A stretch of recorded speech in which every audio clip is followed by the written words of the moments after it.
हरे Krishna everyone. आज हम श्रीमद् भागवतम के पहले अध्याय के पहले कैंटो के पहले अध्याय के 17वें श्लोक से कथा करेंगे। तो अब तक की कथा में हम लोगों ने क्या जाना कि सबसे पहले श्रीमद् भागवतम में पहले श्लोक में व्यासदेव जी बताते हैं परम सत्य कौन है। परम सत्य है भगवान श्री कृष्ण। हमारा उनसे क्या संबंध है, हम जीवात्मा ही उनके अंश हैं। और वो भगवान कृष्ण स्वराट है, इंडिपेंडेंट है। वो सारे ब्रह्मांडों की सृष्टि करते हैं, उनका पालन करते हैं, उनका संहार करते हैं। प्रकृति के 3 गुणों के कंट्रोलर हैं, प्रकृति के 3 गुण उन पर प्रभाव नहीं डालते। और वो अपने दिव्य धाम में गोलोक वृंदावन में निरंतर निवास करते हैं।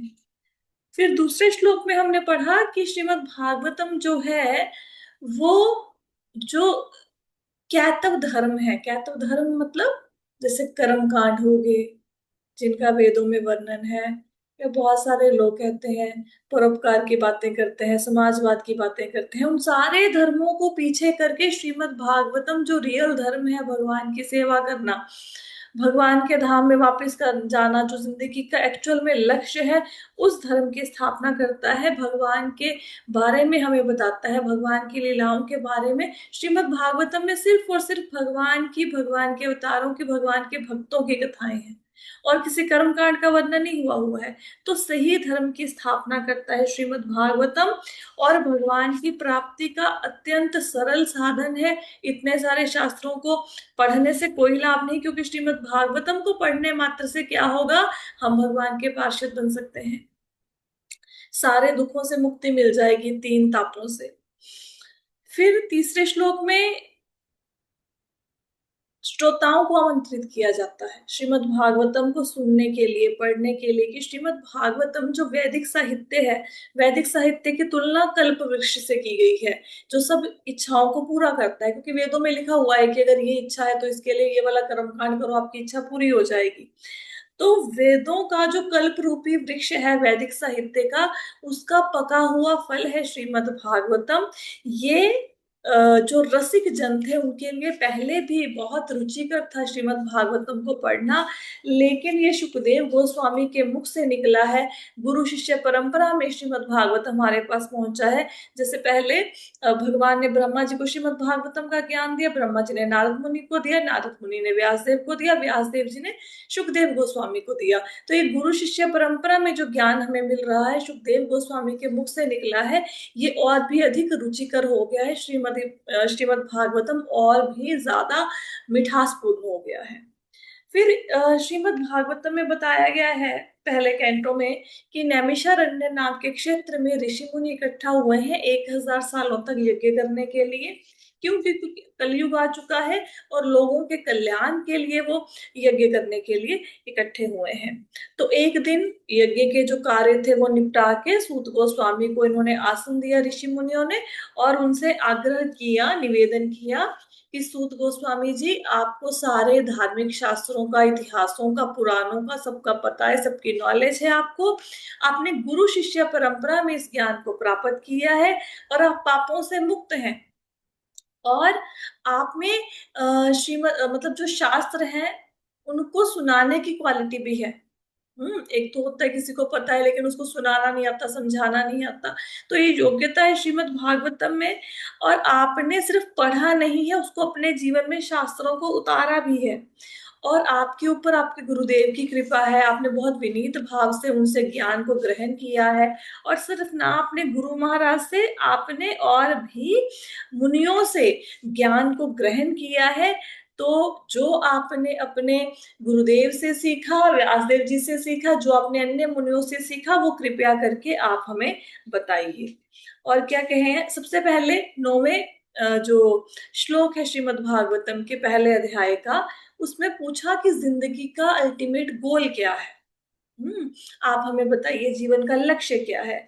और फिर कहा कि ये जो कलयुग है, कलयुग में मनुष्य झगड़ालू हो गए हैं, आलसी हो गए हैं, अभागे हो गए हैं, सब तरह की चीजें सुनेंगे लेकिन कथा नहीं सुनेंगे। और कहते कि शास्त्र बहुत ज्यादा है, इन शास्त्रों को इतने ज्यादा शास्त्र हैं कि अगर आप हम उनको पढ़ना भी शुरू करें तो हमारी पूरी जिंदगी निकल जाएगी, लेकिन हम शास्त्रों को पढ़ नहीं पाएंगे, और पढ़ने के बाद भी जरूरी नहीं हमें समझ आ जाए। तो कृपा करके आप क्या कीजिए, संपूर्ण शास्त्रों का जो निचोड़ है, सेकंड क्वेश्चन पूछ रहे हैं, संपूर्ण शास्त्रों का जो सार है वो हमें बताइए। ये सेकंड क्वेश्चन है जो ऋषि मुनियों ने सूत गोस्वामी से पूछा कि सारे शास्त्रों का कंक्लूजन, सार क्या है। ये 11वें श्लोक में पूछा। फिर श्रीमद् भागवतम के पहले अध्याय में आता है कि सूत गोस्वामी से ऋषियों ने पूछा कि भगवान श्री कृष्ण देवकी और वसुदेव के पुत्र के रूप में धराधाम पर क्यों अवतरित हुए, उसके पीछे क्या कारण था। फिर जो नैमिषारण्य के ऋषि हैं वो कहते हैं कि जो साधु पुरुष होते हैं, जो भगवान के शुद्ध भक्त होते हैं, वो जिस स्थान पर होते हैं उस स्थान को तीर्थ के समान बना देते हैं। अगर कोई गंगा जल का उपयोग करेगा तो बहुत समय के बाद उसका शुद्धिकरण होगा, वो पापों से मुक्त होगा। लेकिन अगर कोई संतों की संगति में बैठता है, शुद्ध भक्तों की संगति में बैठता है, तो वो तुरंत पवित्र हो जाता है। फिर ऋषि मुनियों ने कहा कि ये जो भगवान की कथा है ये शांति प्रदान करती है, सब पापों से छुटकारा देती है, तो ऐसा कौन सा भागा व्यक्ति होगा जो कथा को नहीं सुनना चाहेगा। यहाँ तक हम लोगों ने किया था। अब आगे हम कथा को करते हैं। नेक्स्ट है 17वां श्लोक है। 17 तक हम लोगों ने कर लिए थे, 18वें श्लोक से शुरू करना है आज। तो कहते हैं, अथाख्याहि हरे धीमन अवतार कथा शुभा लीला विदतः स्वैरैर ईश्वरस्यात्म मायया। तो कहते हैं, हे बुद्धिमान सूत जी, कृपा करके हमसे भगवान के विविध अवतारों की दिव्य लीलाओं का वर्णन करें। परम नियंतता भगवान कैसे कल्याणप्रद साहसिक कार्य तथा उनकी लीलाएं उनकी अतरंगा शक्तियों द्वारा संपन्न होते हैं। तो इससे पहले वाले श्लोक में मुनियों ने पूछा था कि भगवान के पुरुषावतारों के बारे में बताइए। भगवान सृष्टि की रचना करते हैं, पालन करते हैं, प्रलय करते हैं, तो भगवान के पुरुषावतारों में उन्होंने जो जो लीलाएं की हैं उसके बारे में बताइए। यहाँ पे भगवान कहते हैं नैमिषारण्य के ऋषि कि भगवान ने असंख्य अवतार लिए, इन अवतारों में भगवान ने जो दिव्य लीलाएं करी उन लीलाओं का वर्णन करें। और ये लीलाएं भगवान कैसे संपन्न करते हैं, अतरंगा शक्ति के द्वारा। तो भगवान ने अतरंगा शक्ति, इटर्नल पोटेंसी को यूज करके, इंटरनल पावर्स को यूज करके जो लीलाएं करी उसके बारे में हमें बताएं। तो भगवान की लीलाओं के बारे में सुनने की इच्छा है ऋषि मुनियों की।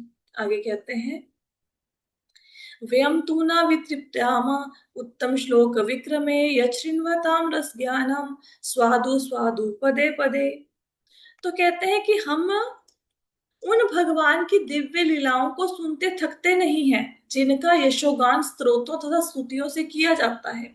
उनके साथ दिव्य संबंध के लिए जिन्होंने अभिरुचि विकसित कर ली है, वे प्रति क्षण उनकी लीलाओं के श्रवण का आस्वादन करते हैं।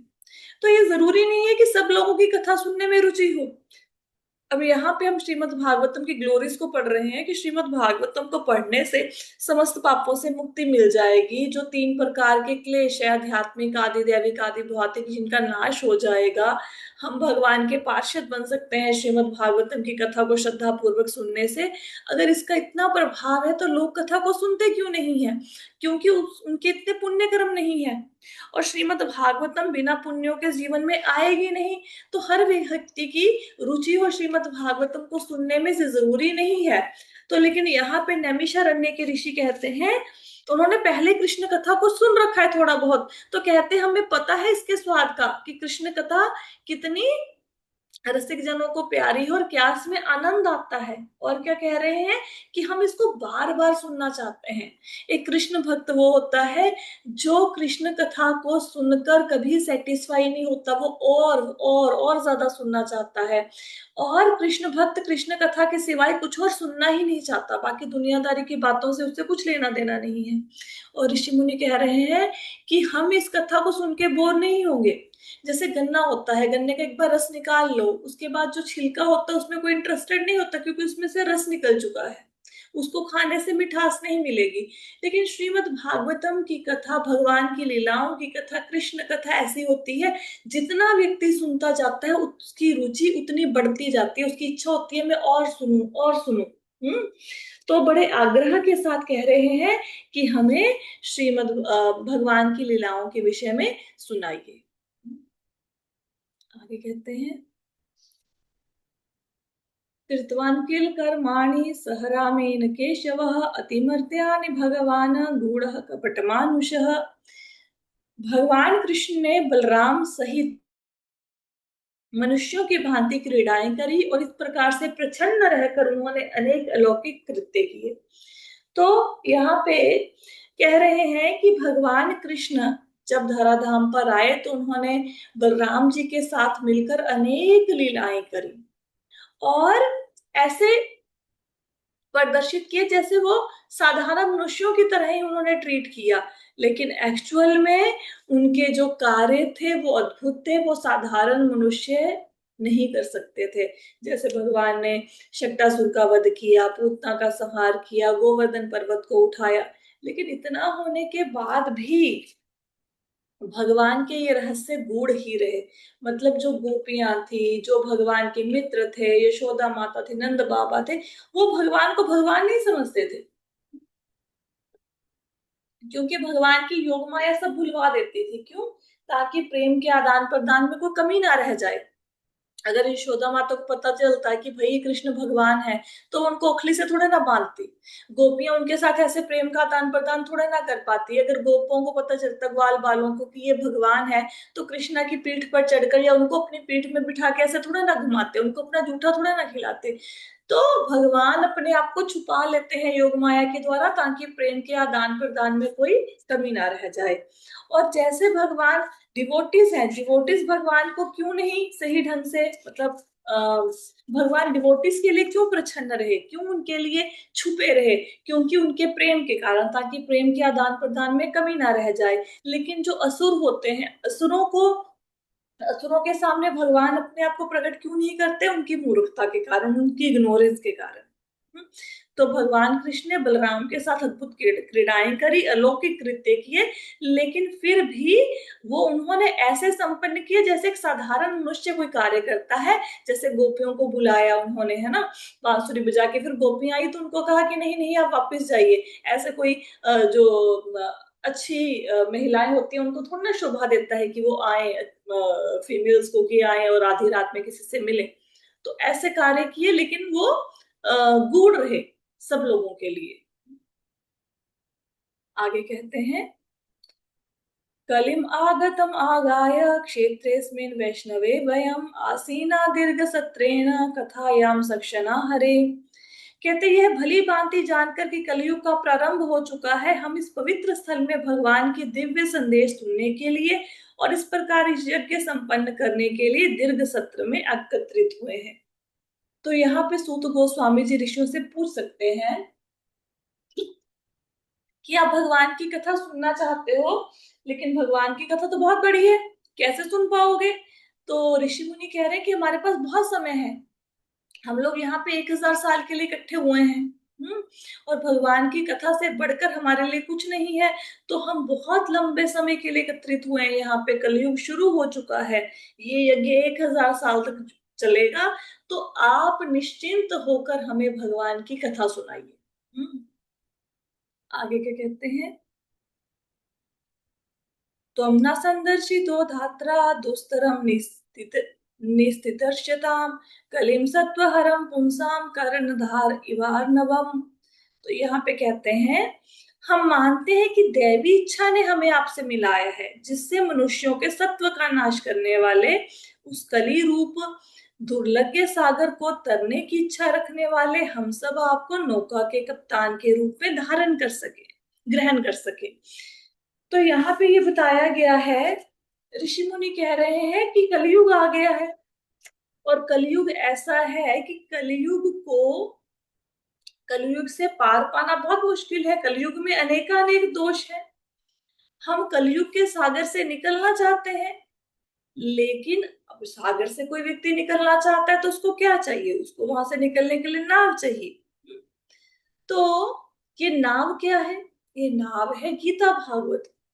तो गीता भागवत रूपी नाव पर चढ़कर जो ये ऋषि हैं, ये कलयुग के दुर्लभ सागर को पार करना चाहते हैं। अब नाव तो मिल गई, लेकिन नाव को चलाने के लिए नाविक तो चाहिए, कोई कप्तान तो चाहिए। तो नाविक किसको बनाया? सूत गोस्वामी को।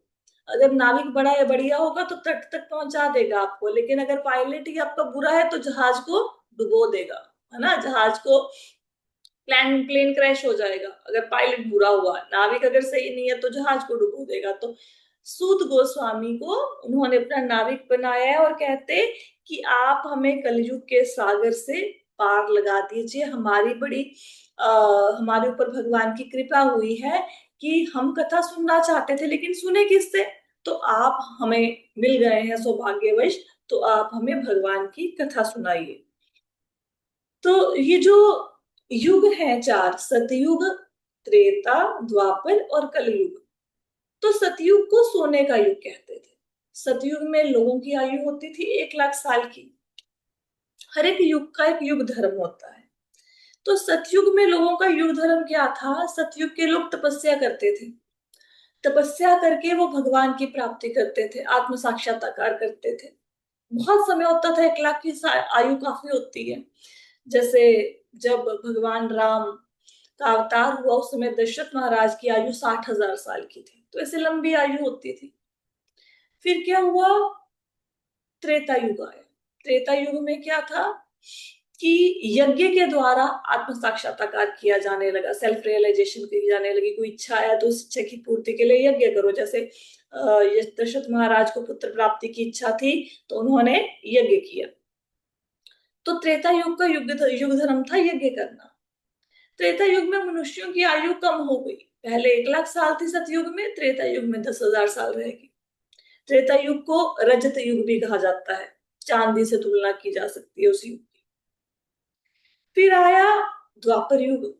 द्वापर युग मतलब कांस्य युग, तांबा कह सकते हैं जिसको, सॉरी, ताम्र युग, तांबे से तुलना की जा सकती है। तो द्वापर में क्या था? मनुष्यों की आयु रहेगी 1,000 साल की। तो द्वापर में बड़े बड़े मंदिरों का निर्माण हुआ, वहां अर्चा विग्रह की पूजा करके जीवन के लक्ष्य को प्राप्त किया जाता था। फिर आया कलयुग। अब कलयुग का जो युग धर्म है वो है नाम, भगवान का नाम। भगवान के नाम के सिवाय कोई भी ऐसा साधन नहीं है जो कलयुग में मनुष्यों को पार लगा दे। कोई ऐसा साधन नहीं है, भगवान की कथा और भगवान का नाम। तो कलयुग ये जो सागर है जिसमें अनेकानेक विकार है, मनुष्य दम्भी है, क्रोध आता है, अहंकारी हो गए हैं, वासनाओं से भरे हैं। तो कलयुग के महासागर को पार करने का तरीका क्या है? गीता भागवत पढ़ो, सुनो और भगवान के नाम का जाप करो, और कोई रास्ता नहीं है। फिर आगे क्या कहते हैं? लास्ट श्लोक है इस चैप्टर का। ब्रूहि योगेश्वरे कृष्णे ब्रह्मणे धर्म वर्मणे स्वाम काष्ठानाम अधुनोपेते धर्म कम शरणम गतः। कहते हैं कि चूंकि परम सत्य योगेश्वर श्री कृष्ण अपने निज धाम के लिए प्रयाण प्रयाण कर चुके हैं, अतएव कृपा करके हमें बताइए कि अब धर्म ने किसका आश्रय लिया है। तो ऋषि मुनि पूछ रहे हैं, धर्म के रक्षक कौन है? भगवान कृष्ण। ब्राह्मणों के रक्षक कौन है? भगवान कृष्ण। अब ये कथा कब हो रही है? कथा हो रही है जब भगवान धराधाम से चले गए। उसके बाद परीक्षित महाराज ने कथा सुनी, वो भी धराधाम से चले गए। के बाद कलयुग का आगमन हो गया। एक्चुअल में कलयुग का आगमन परीक्षित महाराज के होते हुए ही हो गया था, जब परीक्षित महाराज जीवित थे। ये उनका प्रभाव था कि उन्होंने कलयुग को रोक रखा था। उन्होंने कलयुग को अपने राज्य में प्रवेश करने नहीं दिया। तो जब परीक्षित महाराज की मृत्यु होगी तो उसके समय कलयुग ने सब जगह पे अपना प्रभाव दिखाना शुरू कर दिया। तो कलयुग में कहते हैं भगवान अपने धाम में चले गए, तो अब धर्म की रक्षा कौन करेगा? ब्राह्मणों की रक्षा कौन करेगा? तो अब धर्म ने किसका आश्रय लिया, ये आप हमें बताए। तो ये 6वां प्रश्न है श्रीमद् भागवतम का। तो कौन कौन से 6 प्रश्न है? पहला, जीवन का लक्ष्य क्या है, मनुष्य जीवन का। दूसरा प्रश्न ऋषि मुनियों ने क्या पूछा, सारे जो शास्त्र हैं इनका सार क्या है। तीसरा प्रश्न पूछा कि भगवान कृष्ण देवकी और वसुदेव के पुत्र के रूप में क्यों अवतरित हुए। चौथा प्रश्न, भगवान के पुरुषावतारों के बारे में पूछा, सृष्टि रचना के संबंध में प्रश्न पूछा। पांचवा प्रश्न, भगवान के कौन कौन से अवतार हुए और भगवान ने उन अवतारों में क्या क्या लीलाएं की। छठवां प्रश्न, कि जब भगवान कृष्ण धराधाम से चले गए तो धर्म ने किसका आश्रय लिया। अब नेक्स्ट चैप्टर में सूत गोस्वामी एक एक करके इन प्रश्नों का उत्तर देंगे। पहले तो प्रशंसा करेंगे सारे ऋषि मुनियों की कि उन्होंने इतने सुंदर प्रश्न पूछे हैं जिसका संबंध भगवान से है, जिसका संबंध आत्म साक्षात्कार से है। कोई भौतिकवादी प्रश्न नहीं पूछे हैं, आध्यात्मिक प्रश्न पूछे हैं। तो उनकी प्रशंसा करेंगे ऋषि मुनियों की और एक एक करके इन प्रश्नों के उत्तर देंगे। तो बहुत ही सुंदर चैप्टर है सेकंड, उसको हम लोग कल करेंगे। आज की कथा को हम लोग यहीं पे विश्राम देते हैं। अगर किसी को कोई प्रश्न है तो आप लिख के पूछ सकते हैं, ठीक है। तो आज की कथा को यहीं पे विश्राम देते हैं। हरे कृष्णा। श्रीमद् भागवतम की जय, श्री प्रभुपाद की जय।